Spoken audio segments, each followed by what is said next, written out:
احسن اقبال صاحب کہہ رہے ہیں کہ دانیال عزیز کے بندوں کو جو ہے فیوریٹ بندوں کو ٹکٹ جاری نہیں ہو رہا، ٹکٹ کا مسئلہ ہے اس پہ کل میاں صاحب نے شو کا نوٹس جاری کروا دیا جی دانیال عزیز۔ چلو یہ بڑی اچھی بات ہے، انہوں نے کہا کہ مطلب تم چور میں چور میں تو چوراں دا پیو، تو کوئی گل نہیں میرا پتر رام نہ پہ ٹھیک اس میں اور کیا، ٹکٹ شکٹ کا معاملہ چلتا رہتا ہے، ٹھیک ہو گیا۔ لیکن یہ مطلب لیکن پارٹی کو چاہیے، یہ پارٹی ڈسپلن کے جو ہے وہ خلاف ہے، اب اس پہ ذمہ داری کیسے آپ ایک بندے پہ تو نہیں ڈال سکتے کہ آپ نے مہنگائی کنٹرول نہیں کی۔ حسن اقبال پہ کی کیا ذمہ داری تھی، اس نے کیوں کنٹرول کرنی تھی؟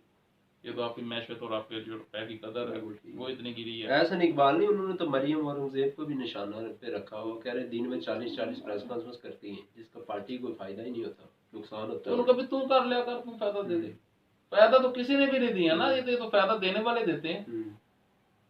وہ بھی تو خیر انہوں نے بڑی محنت کی ہے، پیناما لیگ سے چل رہا تھا تو وہ بھی میڈیا پہ 10 منٹ بعد وہ پریس کانفرنس کر رہے ہوتے ہیں۔ ایسے ہی ہوتا ہے، وہ جتنا ان کا ہوتا ہے۔ میں نے پچھلے پروگرام میں میرا خیال ہے کہ میں نے بات کی تھی، تو وہ یہ ایسے ہی ہے، جو سیاستدان سارے ایسے ہیں، کیا کس کو ہم کیا کریں، کسی میں سارے ایسے۔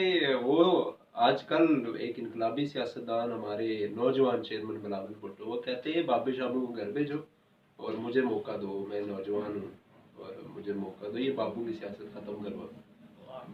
صحیح بات ہے، زرداری صاحب کو بھی رگڑتے ہیں وہ کہ یہ بابے ہو گئے پرانی سوچ والے اور مجھے لائیں جی میں نہیں۔ ہم نے دیکھے نا جی، ہم نے نسل در نسل غلام رہنا ہے، تو بھائی تو اکیلا نوجوان ہے بلاول صاحب، اور نوجوان نہیں ہے، یہ نسل در نسل غلام رہنا ہے۔ ہم نے تو سوچ لیا ہوگا اب اس پہ کیا، اور بات میں تو کرتا نہیں، ٹھیک ہے جیسے عوام چاہ رہی ہے، جیسی عوام ہے۔ دیکھیں اللہ پاک کا جو ہے وہ ایک صدقہ یہ ہے کہ جیسی قوم ہوگی ویسے ہی اس پہ حکمرانی جو ہے وہ ہم مسلط کریں گے۔ تو یہ جب تک ہم خود ٹھیک نہیں ہوں گے، ہمارے حکمران ہم پہ ٹھیک نہیں آ سکتے۔ ٹھیک ہے، تو یہ نسل در نسل ہم غلام رہیں گے، پہلے زرداری صاحب، نواز شریف اور پیپلز پارٹی، اور پھر اس کے بعد پی ٹی آئی کا، لیکن ابھی وہ ہے نہیں کوئی بچہ بچہ، وہ باہر ہی ہیں سارے ابھی بیٹھے ہوئے لونڈے ڈپارے۔ تو ظاہر ہے مطلب پیو دا جیلا جو منہ سے باہر بیٹھا رجشی کرن رہے ہیں، دیکھیں نا کہ باتیں وہ ان کے منہ پہ خود ہی جو ہے وہ آ رہی ہیں، جو انہوں نے نواز شریف کے بارے میں کہا۔ دیکھیں ہم نے نیوٹرل، مطلب میں الحمدللہ میں نیوٹرل، لیکن میں جانور نہیں ہوں، بینگ انسان ہوں، تو یہ اب باتیں آپ نے وہ بڑے بڑے بوٹ نہیں پہنے ہوئے اس لیے جانور۔ چلیں ان کی بھی کچھ بات ہو جائے، بڑے بڑے بوٹوں کی۔ فوج کے اندر کوئی غور جاری ہے جی، ادارے کے انٹرنل جو کوئی معاملات ہیں، یہ جو فیض آباد ٹیکنالوجی چل رہا ہے، اس میں اگر قاضی فائز سے کہتے ہیں کہ وہ جی جنرل فیض صاحب کو لٹکا دو، تو کیا فوج وہ فیصلہ قبول کرے گی؟ اس پہ بڑا میں بڑا خوشگوار موڈ میں ہوں۔ نہیں آپ خوشگوار انداز میں خوشگوار میں جو ہے وہ اچھی بات ہے، غور ہونا چاہیے۔ دیکھیں جی جنہوں نے اگر تو انہوں نے نقصان تو کیا ہے، دھرنا دلوانا یا ان کی صورت کاری کرنا کسی بھی سیاسی پارٹی کی، ان کو شوق نہیں دیتا، ٹھیک ہے، ان کو چاہیے کہ اپنی حدود میں رہ کے کام کریں، بالکل ٹھیک۔ اور میرا آج خوشگوار موڈ، بالکل ٹھیک، تو اس میں مزید جو ہے وہ ٹھیک ہے۔ اصولی موقف کیا آپ کا کہ اگر فیض امین کو کمیشن ذمہ دار ٹھہراتا ہے تو کیا قاضی فائز عیسیٰ اگر کہیں کہ جناب کا کورٹ مارشل کریں تو کیا فوج کو کورٹ مارشل کرنا چاہیے؟ ہاں تو ڈیفینیٹلی کرنا چاہیے، سپریم کورٹ کا آرڈر ہوگا، قاضی فائز عیسیٰ صاحب جو ہیں چیف جسٹس، آرڈر تو مشرف کا بھی آیا تھا کہ جی اس کو لٹکا دو، تو انہوں نے کہا تھا یہ تو ہمارے ادارے کی توہین کی گئی ہے۔ تو ابھی غور جاری ہے نا جی، دیکھتے ہیں کہ غور میں ہو سکتا ہے ہمارے جنرل حافظ آصف صاحب لے لیں کوئی ڈفرینٹ فارمولا لے، لیکن یہ اصل میں ایسا ہوتا نہیں ہے، یہ بس مطلب پوچھی میں اپنی بقا کی جنگ ہے نا، کہ گاواں گاواں پہنا پہنا، کوئی ایک لٹک گیا تو پھر وہی مثال بنگلہ دیش والی، ایک کفا لٹکا دو تو اس لیے جو ہے وہ میرا خیال ہے کہ ان کو چاہیے کہ تھوڑا سا ملک پہ رحم کریں، بالکل سب کو چاہیے، سارے محکموں کو، محکمہ زراعت عدلیہ کو چاہیے، عدلیہ کو چاہیے، عدلیہ کو چاہیے، اور عدلیہ کو چاہیے، عدلیہ کو چاہیے، عدلیہ کو اسلام آباد والی یا پنڈی کی عدالتیں بھی کوئی انصاف دیں نا، وہ بڑی سلو ہے۔ ٹیکنیکلی میں وہی بات کر رہا ہوں کہ عدلیہ کو چاہیے، عدلیہ کو چاہیے، اعلیٰ عدلیہ کو چاہیے کہ اپنے اپنے دائرہ کار میں رہ کے جو ہے وہ ملک کے بہتری کے لیے کوئی کام کریں، اگر کر سکتے ہیں، اگر نہیں کر سکتے تو کم از کم اس کا نقصان نہ کریں، بالکل ٹھیک، اپنی پوسٹیں انجوائے کریں، اپنی تنخواہیں انجوائے کریں، لیکن خدا را